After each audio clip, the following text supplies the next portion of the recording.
Assalamualaikum warahmatullahi wabarakatuh. Bismillahirrahmanirrahim. Alhamdulillahirabbil alamin nahmaduhu ya dzal jalali wal ikram. Assalatu wassalamu ala Rasulillah sayyidina wa maulana Muhammadin Abdillah la haula wala quwwata illa billah ma ba'd.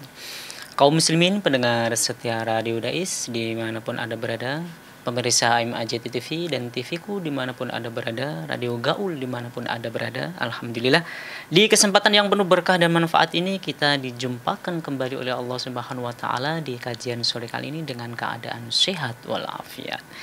Salawat serta salam mari kita aturkan kepada junjungan kita Sayyidina Nabi Muhammad SAW, yang mana kita nantikan syafaatnya beliau besok di hari yaumul qiyamah ya. Muslimin, mudah-mudahan kita semua juga mendapatkan syafaat beliau besok di hari yaumul qiyamah. Amin amin ya rabbal alamin. Baik, alhamdulillah di kajian sore kali ini narasumber kita beliau Kiai Haji Khairul Amin SAG Al-Hafidz sudah hadir di tengah-tengah kajian sore kali ini. Untuk itu yuk kita sapa terlebih dahulu. Assalamualaikum Kiai. Waalaikumsalam warahmatullahi wabarakatuh. Gimana kabarnya ya? Sehat ya? Alhamdulillah, kabar baik, sehat semangat. Alhamdulillah. Amin amin. Semoga kita semua ya kaum muslimin diberikan kesehatan oleh Allah Subhanahu wa Ta'ala. Dan yang hari ini lagi tidak enak badan atau lagi sakit, mudah-mudahan Allah mengangkat penyakitnya dan disembuhkan lagi kesehatannya oleh Allah Subhanahu wa Ta'ala. Amin amin ya rabbal alamin. Baik kaum muslimin pendengar setia Radio Dais dimanapun Anda berada, pemirsa AMAJ TV dan Radio Gaul dimanapun Anda berada. Kajian sore kali ini yaitu kitab Wasiatul Mustafa, insyaallah akan mengusung sebuah tema tentang tanda-tanda orang kafir. Ini tema yang mungkin ya kita sering dengar, cuman kita tidak tahu tanda-tandanya itu seperti apa, yang mungkin nanti kaum muslimin bisa mendengarkan, bisa menyimak di 107,9 FM atau bisa tanya-tanya ya di kajian sore kali ini di nomor 0821 336 70.000. Baik kaum muslimin, yuk langsung saja kita simak kajian sore kali ini bersama dengan kiai kita, guru kita, Bapak Kiai Haji Khairul Amin SAG. Waktu kami silakan, monggo Yai. Assalamualaikum warahmatullahi wabarakatuh. Waalaikumsalam warahmatullahi wabarakatuh. Bismillah, alhamdulillah, wassalatu wassalamu ala Rasulillah Sayyidina wa maulana Muhammad ibn Abdillah wa ala alihi wa sahbihi wa man tabi'ahum bi ihsan ila yaumil qiyamah. Wala haula wala quwata illa billah, amma ba'd. Kaum muslimin muslimat yang dimuliakan oleh Allah, terutama para pecinta Radio Dais, AMAJ TV dan juga Radio Gaul serta sahabat modis semuanya juga yang mendengarkan lewat medsos ya, karena live Facebook insya Allah. Semuanya yang dimuliakan oleh Allah, syukur alhamdulillah sore hari ini kita dipertemukan kembali oleh Allah untuk yang kesekian kalinya di Jumat terakhir bulan Rajab 1445 Hijriah. Jadi kalau tidak lupa barangkali ada ijazah harusnya dibaca tadi ya, dari Mbah Yai Asnawi Sepuh, Mbah Yai Asnawi Kudus, itu ketika duduk di antara dua khutbah itu para jamaah disunahkan ya, termasuk untuk khotib ya, itu untuk membaca doa Ahmadur Rasulullah Muhammadur Rasulullah Ahmadur Rasulullah Muhammadur Rasulullah 35 kali. Insya Allah dalam satu tahun itu diberikan kecukupan oleh Allah Subhanahu wa Ta'ala. Kalau sudah terlanjur gimana ya, dikodo. Cuma yang akan datang diniati kodo itu.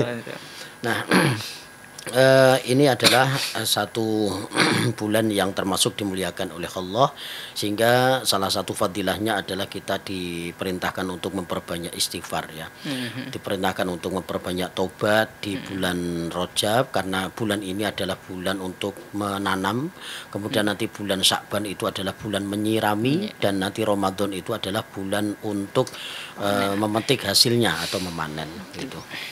Hari ini kita akan membahas tentang tanda-tanda orang kafir.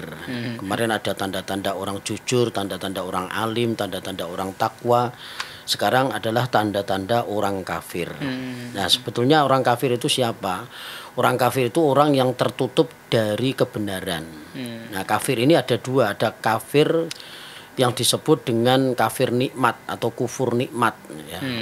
Jadi tidak bersyukur kepada Allah atas segala karunia, tidak mau bersyukur atas segala nikmat, itu disebut dengan kafir kufur. Kufur itu sifatnya, kafir orangnya.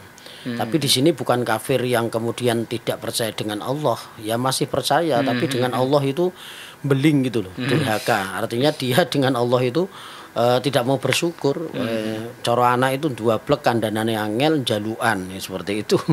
Jaluan kan nanti kalau ada musibah dia mengeluh kemudian menyalah-nyalahkan, ya, seperti itu. Itu sifat orang kafir.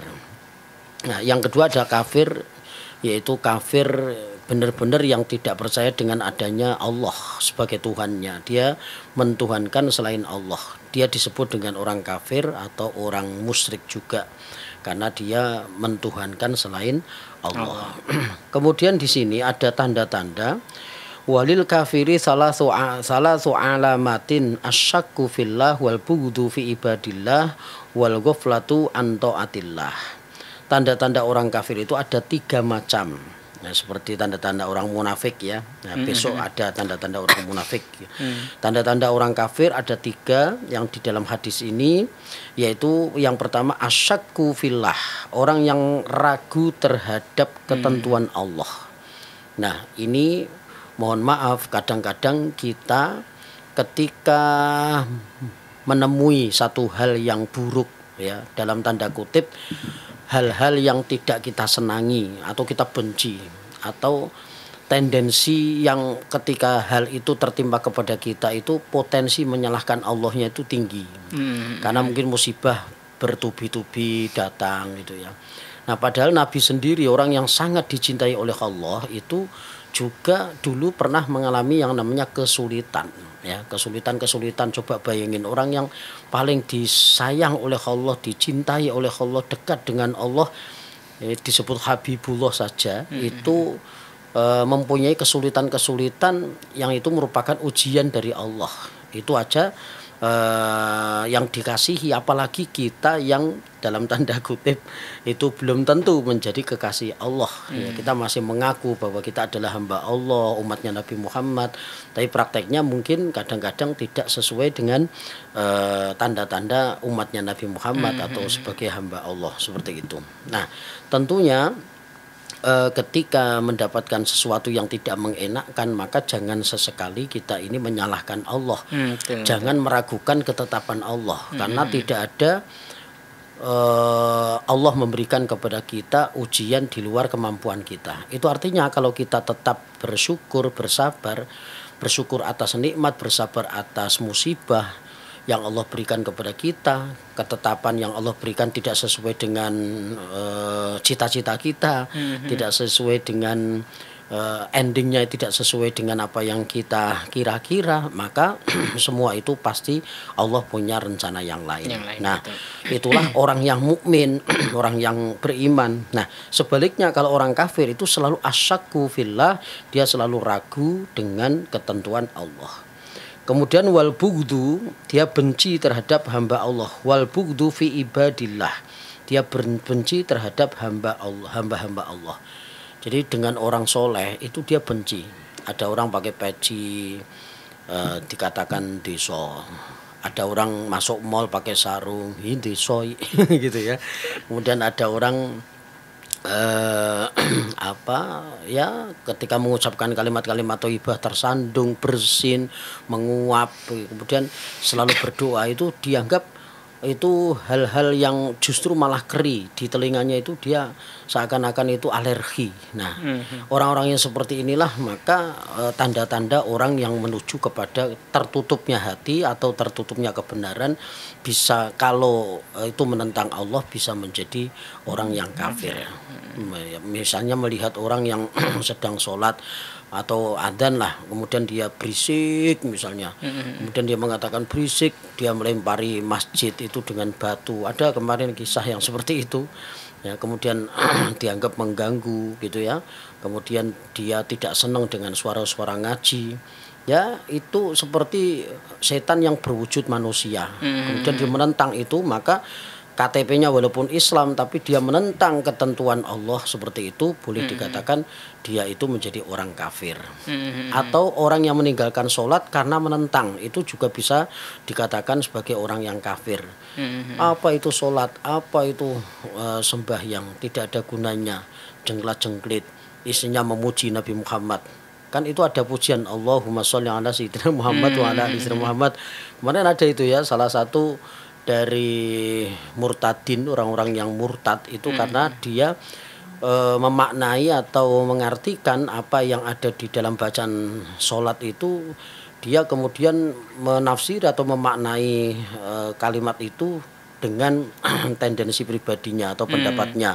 Apa itu sholat kok isinya mendoakan Muhammad untuk kepentingan dia.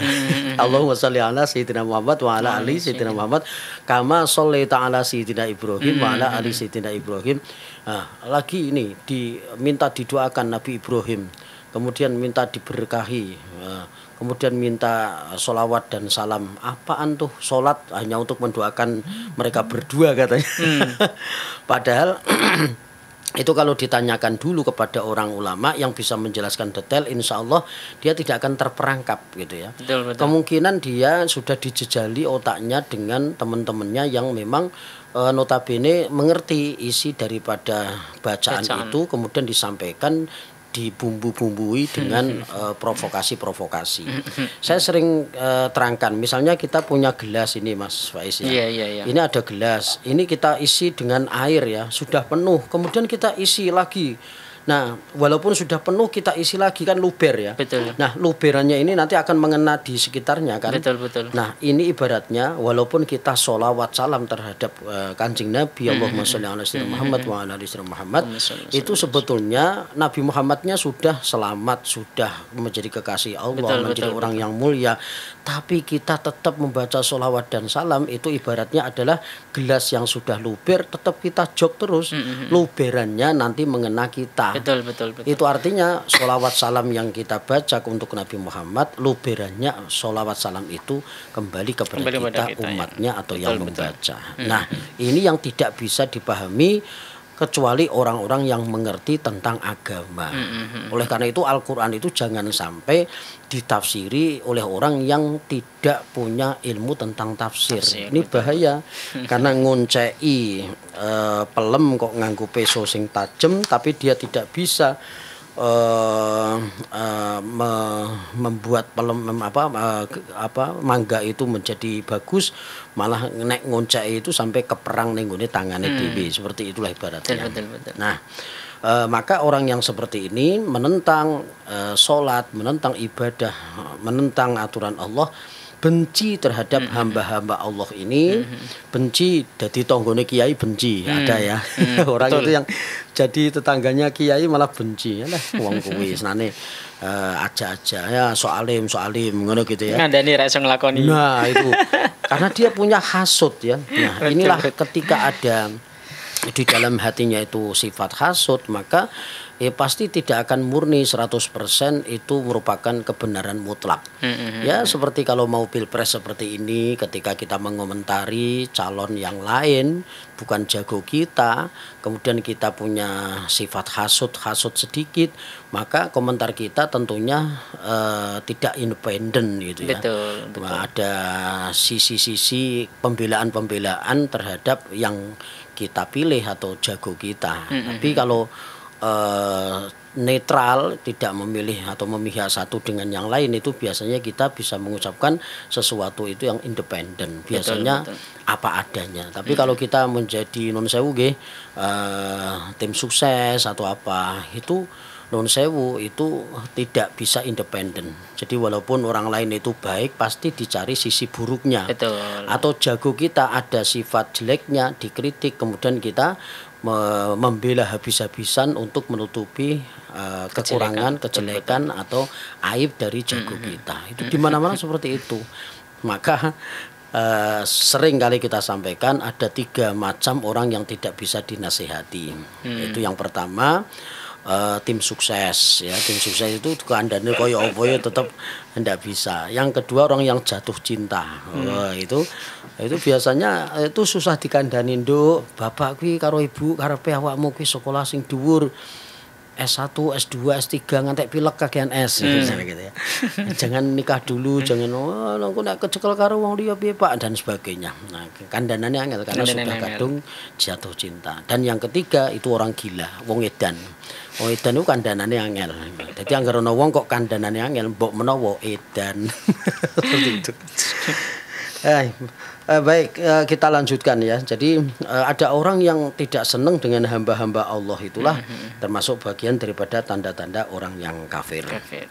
Kemudian yang terakhir, yang ketiga adalah lalai dari ketaatan kepada Allah. Wal ghaflatu an taatillah, dia lalai dengan ketaatan atau perintah yang Allah berikan kepadanya. Ya tadi dia lupa bahwa sholat itu adalah kewajiban kita, tapi nyawang wong sholat we benci, nyawang perangkatnya orang yang sholat saja benci, apalagi dia sebagai pelaku.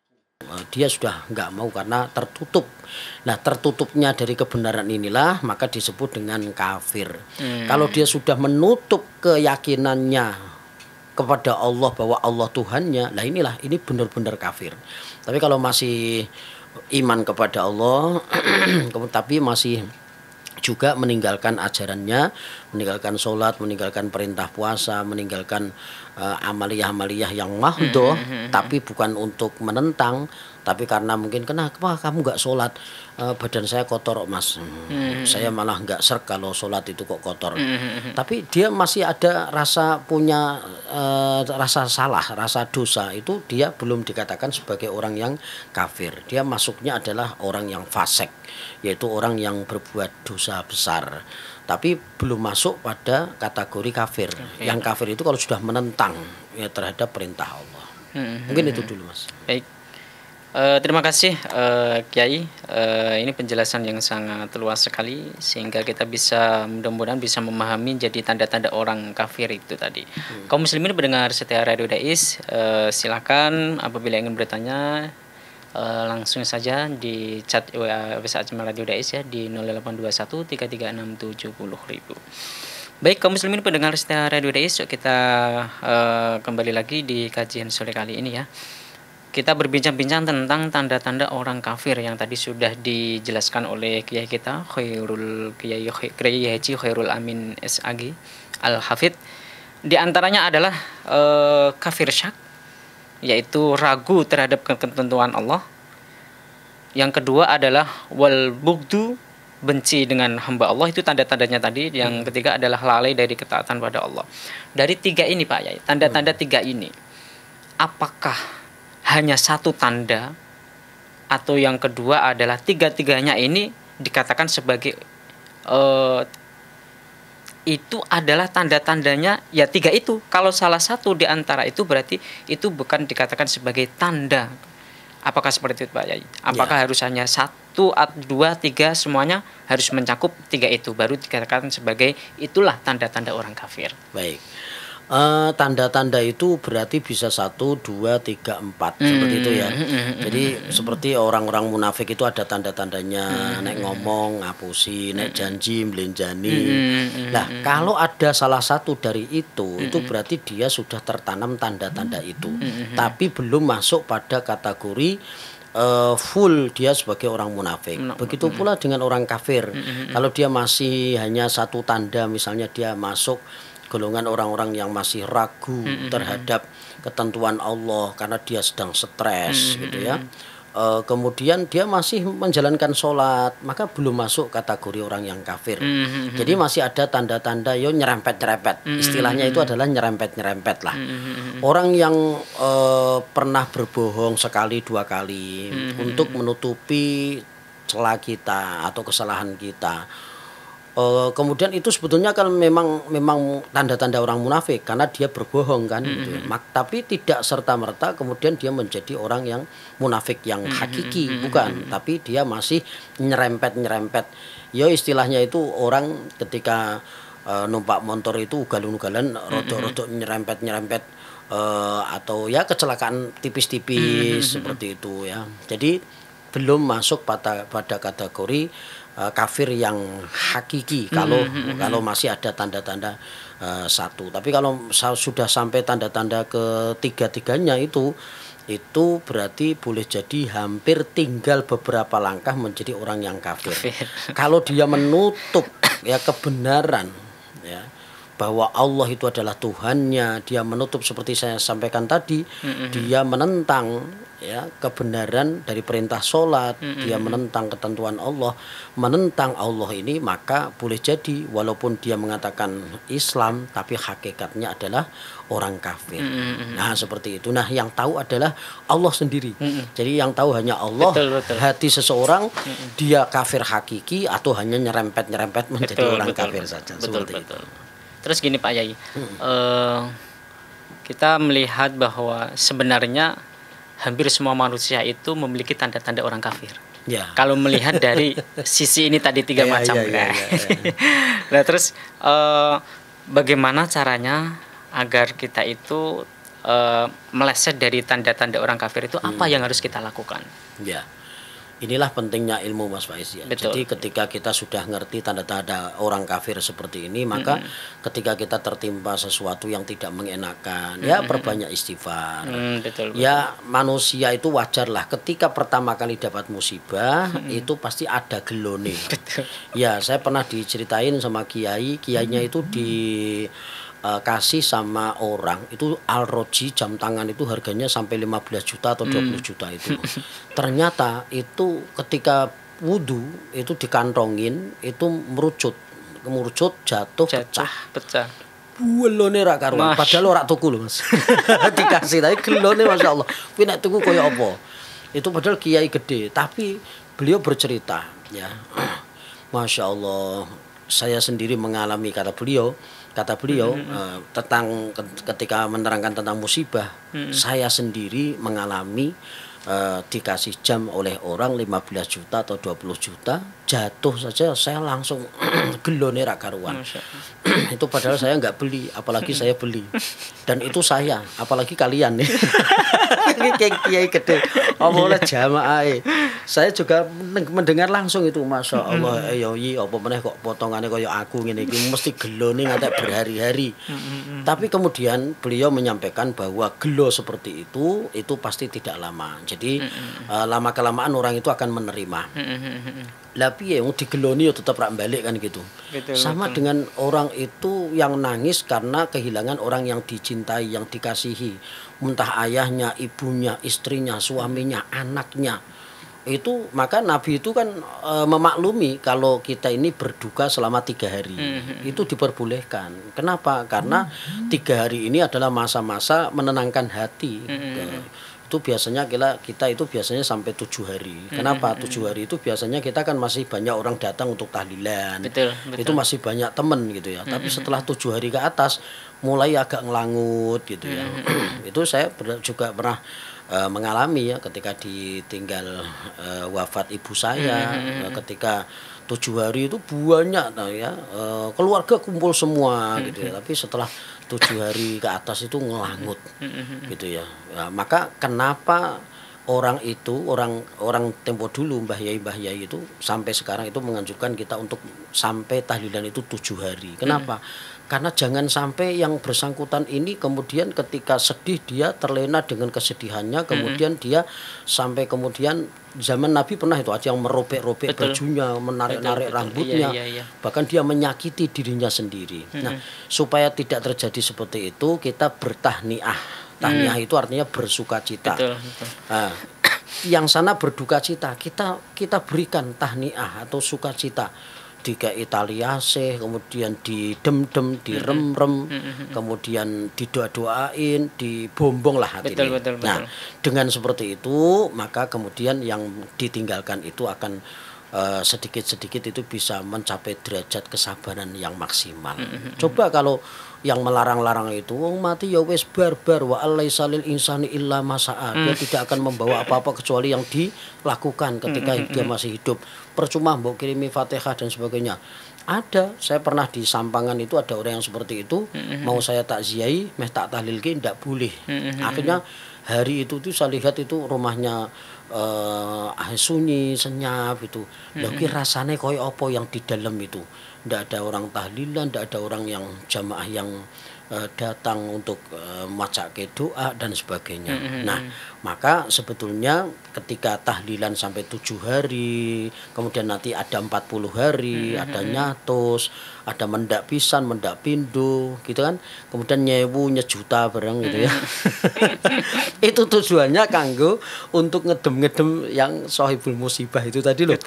Pin atine iki bombong ngono. Lah itulah orang kadang-kadang tidak sampai pada pemikiran seperti itu. Betul. Nah, pemikiran seperti inilah ada pada Wali Songo, Mas Faiz. Betul. Wali Songo itu kenapa kok sampai bisa menjadikan tanah Jawa, terutama umumnya di Indonesia ini menjadi Muslim mayoritas, itu karena jasa Wali Songo kita yang pinter ngemong itu tadi. Dari adat, kemudian adat itu tidak dihilangkan, tapi dikolaborasi, jangan sampai ada pelanggaran. Kalau dulu itu orang itu nyembelih kerbau, kemudian kerbonya dilarung atau untuk sesembahan di bawah pohon yang besar, maka Sunan Kalijogo, Mbah Sunan Kudus, Lambok yo itu dimasak, kemudian kita panggil 50 orang untuk datang ke tempat kita, kemudian kita suguhi dengan makanan ini dimasak tengkleng, kan yo wareg kabeh to Pak. Misalnya dengan bahasa beliau tentunya, karo diwacake sing angel-angel. Betul. Ditungani karena waliullah itu ya. Jadi ngendikane itu tidak seperti kita. Jadi ada sentuhan-sentuhan kolbu gitu ya. Dan akhirnya jadilah tanah Jawa terutama dan umumnya di Indonesia ini menjadi mayoritas Muslim itu berkat dari dakwahnya para Wali Songo. Betul. Baik Pak Yai, satu pertanyaan lagi Pak Yai. Mungkin dari para pendengar dan pemirsa kaum muslimin semua, jadi masih ada ragu tentang definisi orang kafir. Ini perlu harus kita berikan penjelasan yang secara detail Pak Yai, karena ketika kita melihat tadi tanda-tanda orang kafir itu ternyata ya apa yang kita sampaikan tadi, semuanya manusia pasti mengalami atau ada tanda-tanda orang kafir. Nah, sebenarnya makna dari kafir itu sendiri itu seperti apa? Atau jangan-jangan wah kalau saya nanti terkena tanda-tanda orang kafir bahaya ini nanti saya. Tapi mohon maaf Yai, jangan dijawab dulu, kita akan rehat sejenak setelah nada berikut ini. Dan kita akan menunggu dari beberapa penanya dari pendengar setia Radio Dais ya, di 0821 336 70.000. Kita akan berhenti sejak setelah satu nada berikut ini.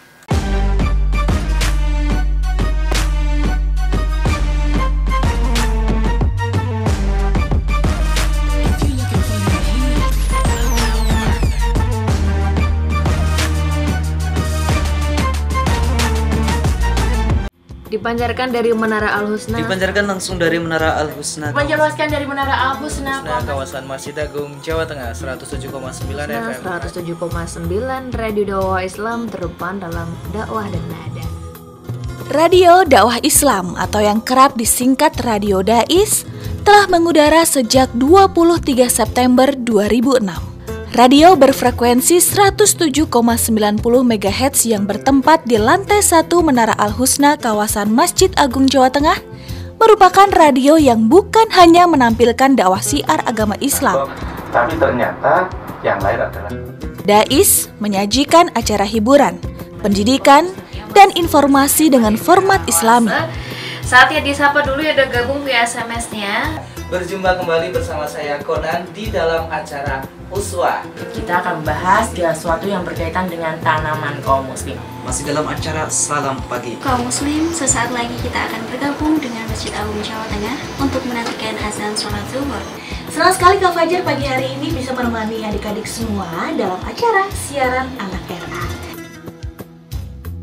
Selain itu, Dais mempunyai keunggulan untuk memikat hati para pendengar dan berbeda dari radio lainnya, yaitu adanya segmen dialog interaktif mengenai syiar agama Islam yang sangat dibutuhkan setiap masyarakat.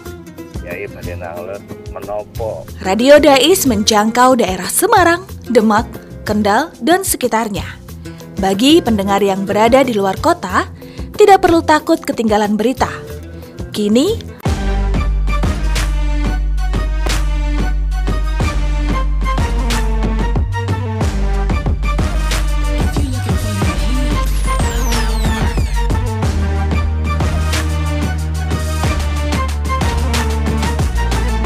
107,9 FM Radio Dais, terdepan dalam dakwah dan nada kaum muslimin pendengar setia Radio Dais. Silakan di 0821 336 70.000 kalau mau bertanya ya, kaum muslimin pendengar setia Radio Dais.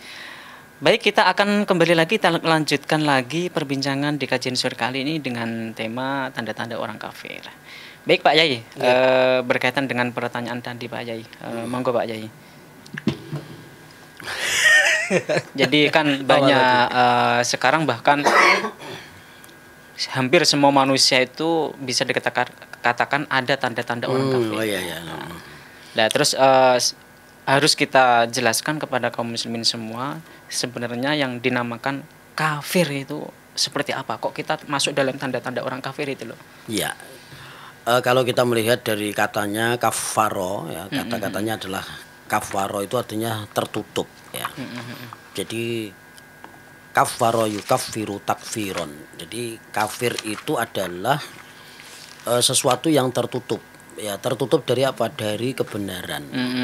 Jadi orang yang dikatakan kafir itu dia menutup diri dari kebenaran agama dan Tuhannya, atau juga menutup kebenaran-kebenaran ajaran atau syariat agama.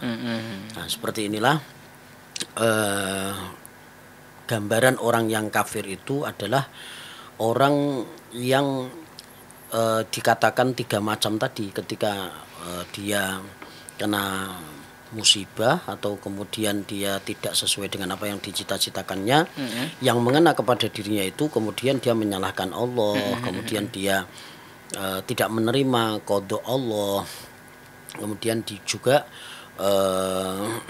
dia itu menyalahkan Allah. Nah, maka seperti ini adalah tanda-tanda orang yang menuju kepada kekafiran.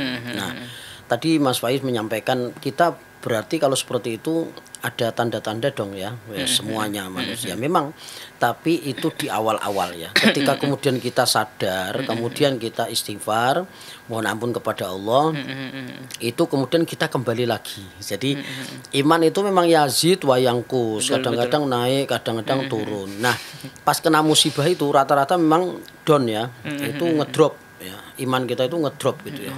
Seperti nggak mau nerima. Koyok-koyok nggak nerima seperti itu. Tapi bagi orang yang beriman, dia akan ketika tafakur, muhasabah, maka dia akan naik lagi.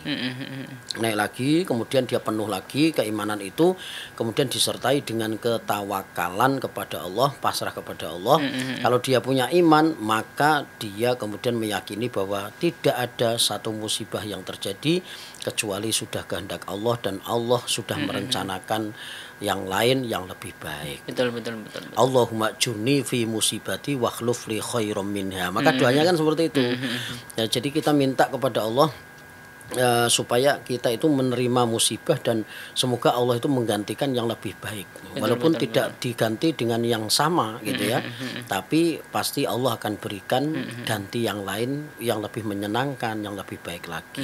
Nah, seperti itu. Hingga orang kafir itu dia akan selalu tidak menerima sampai kapanpun. Tapi orang yang mukmin ketika ada musibah datang, walaupun dia pada awal-awalnya mungkin tidak bisa menerima, tapi lama-kelamaan dengan berjalannya waktu dia akan kembali lagi. Nah, itulah perbedaan yang mengena kepada orang mukmin dan kepada orang yang benar-benar menjadi kafir. Itu beda. Jadi seperti itu. Kalau mukmin itu pasti ada jenjangnya. Walaupun pertama kali makdek gitu, kaget, ya merasa punya sesuatu, tapi seperti tiba-tiba cabut gigi lah ibaratnya, ngerti-ngerti dicabut kaget ya. Lama-kelamaan pasti dia akan menyadari bahwa dunia ini semua adalah bikudrati wa irodatillah, semua adalah dalam genggaman Allah. Betul. Baik, Pak Yai, kalau kita berbicara tentang ini karena menarik ini temanya. Tema intinya adalah kafir ini sebenarnya. Tanda-tanda orang kafir. Kalau kita melihat di Indonesia itu khususnya, kadang orang memahami orang kafir itu bukan orang Islam. Orang kafir itu ya orang yang beragama selain Islam. Itu anggapan bagi, mohon maaf, mereka yang belum tahu tentang sebenarnya ternyata definisi kafir itu seperti itu, mereka belum tahu. Lah, yang menjadi pertanyaan di sini Pak Yai, mohon maaf ini para pendengar setia Radio Dais, karena mohon maaf channel lagi kurang bersahabat. Akhirnya ya kita bincang-bincang dulu sementara. Ya. Jadi gini, kadang di Indonesia itu memang ada yang namanya kategori kafir. Bahkan dibagi menjadi dua antara kafir harbi dan kafir dhimmi. Nah, di sini mungkin bisa menerangkan Pak Yai atau dijelaskan apa itu kafir dhimmi, apa itu kafir harbi, sehingga nanti ketika kita memahami, oh ternyata di Indonesia ada kafir, tapi kafirnya seperti ini. Nah, gitu, mohon maaf Yai, mohon dijelaskan Pak Yai.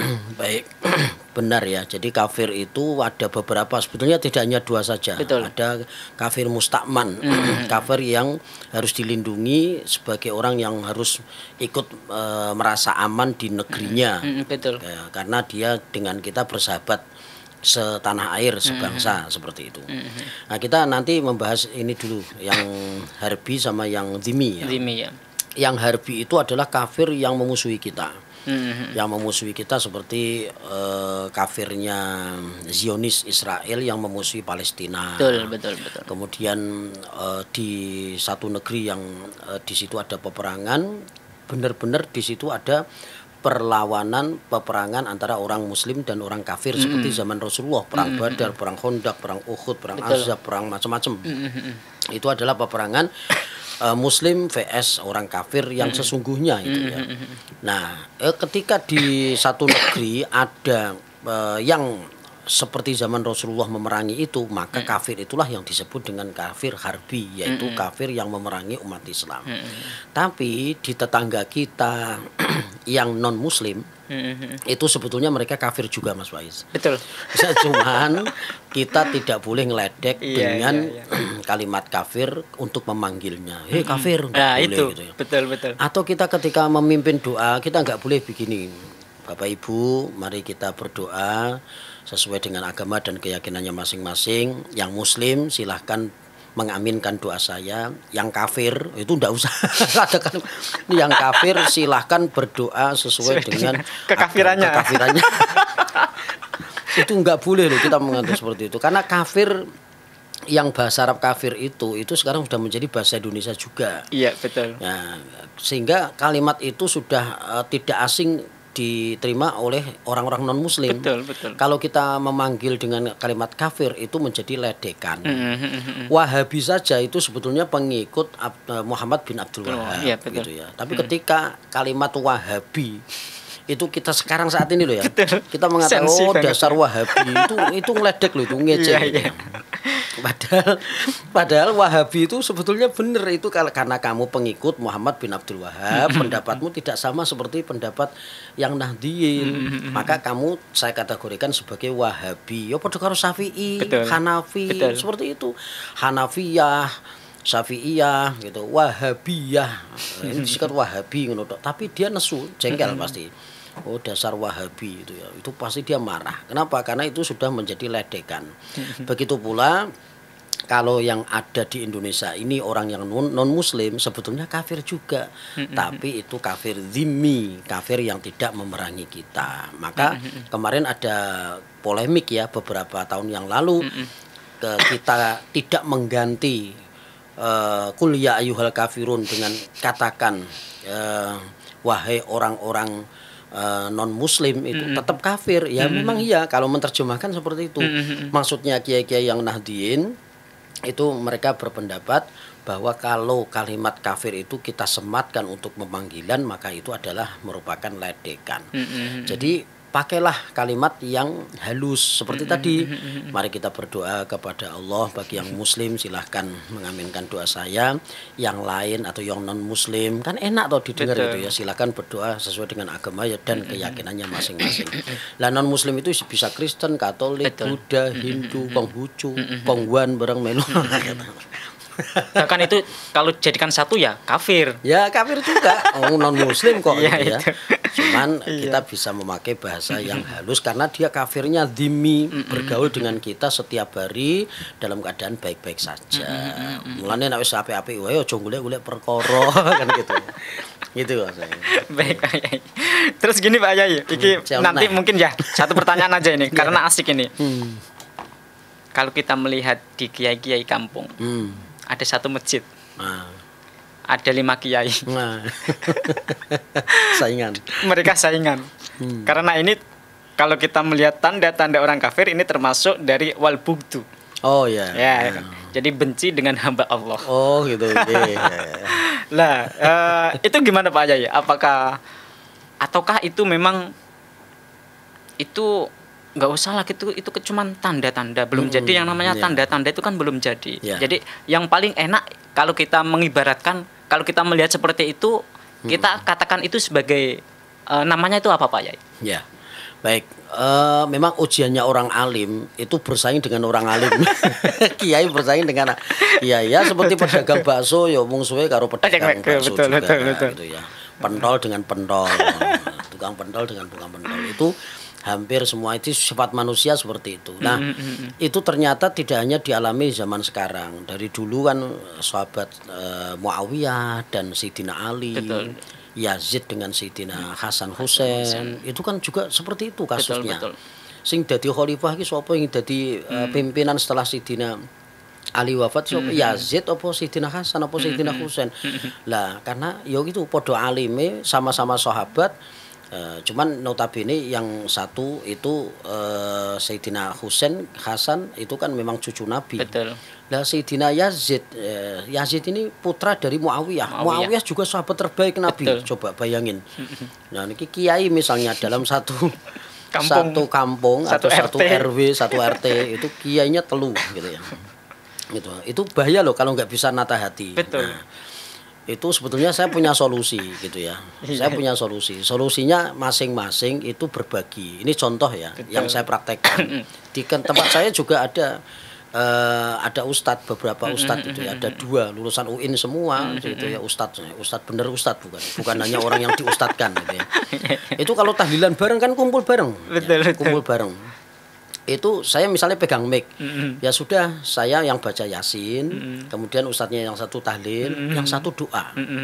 Engko amplope tiba ke sopo terserah. Biasanya tiba ning aku gitu. Lah kalau seperti itu gimana nanti besoknya lagi piye carane ben padha bungae gantian.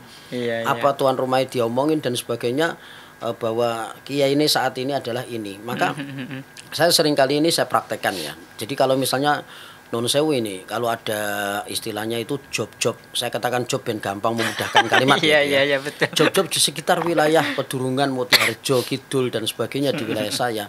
Itu ya sudah bukan lagi ngenteng pakai ustadz ini aja, ustadz ini seperti itu. Kalau mau ini supaya berkembang, ini aja dipakai dan sebagainya. Semuanya bisa berkontribusi. Jangan dipakai semua. Itu ya. Jadi kalau terus mentang-mentang dia kiainya cekel-cek mic dikuasai gitu ya. Ya, dia pembukaan, tahlil, Yasin, doa gitu ya. Full dipegang semua. Nah, ini namanya tidak bisa menjaga perasaan orang lain yang sesama ustadz itu tadi. Nah, maka kemudian ketika kita nggak seneng ada orang lain ahli ibadah yang menyaingi kita, itulah timbul sifat hasud. Nah, hasud ini berbahaya karena salah satunya penyakit iblis itu ketika diturunkan dari surga ya, dan dia dimurkai oleh Allah ya karena dia hasud dengan Nabi Adam alaihissalam. Nah, hasud ini bisa terjadi kepada siapa saja, termasuk kepada orang alim. Nah, inilah yang harus kita gempur, kita hancurkan, kita lawan, dan karena itu musuh terberat kiai itu adalah bersanding dengan kiai itu. Sama jenisnya. Non sewu di Merangin juga ada dulu. Itu kiai yang di partai P3, yang PDIP, yang Golkar. Itu sama-sama duriyah, futuhiyah itu ya. Tapi endingnya lama kelamaan baik-baik saja tuh. Jadi ketika berbicara tentang politik memang berkompetisi gitu ya. Tapi ternyata ketika berkumpul dengan kekeluargaan, maka kemudian ya clear semuanya, kembali lagi ke keluarga. Pinter-pinternya kita mengolah seperti itu. Betul. Baik Pak Yai, alhamdulillah, terima kasih atas penjelasan dari materi sore kali ini. Untuk itu Pak Yai, agar kajian kita ini menjadi kajian yang berkah, kajian yang manfaat untuk kita semua, minta doa untuk di kajian sore kali ini. Monggo Pak Yai. Bismillah, alhamdulillahirabbil alamin wassalatu wassalamu ala asyrafil anbiya'i wal mursalin. Allahumma shalli ala sayyidina Muhammad wa ala ali sayyidina Muhammad ya muqallibal qulub. Amin. Tsabbit qulubana ala dinika wa ala ta'atik. Allahumma a'inna ala dzikrika wa syukrika wa husni ibadatik. Allahumma barik lana fi Rajab wa Sya'ban wa balighna Ramadan. Allahumma khtim lana bil Islam wa khtim lana bil iman wa khtim lana bi husnil khatimah. Rabbana atina fid dunya hasanah wa fil akhirati hasanah wa qina adzabannar. Walhamdulillahirabbil alamin. Baik kaum muslimin pendengar setia Radio Dais, kajian sore kali ini sudah paripurna. Untuk itu yuk kita baca bersama-sama hamdalah. Alhamdulillahirabbil alamin. Saya Faiz undur diri dari ruang dengar Anda. Wallahul muwaffiq ila aqwamit thoriq. Wassalamualaikum warahmatullahi wabarakatuh.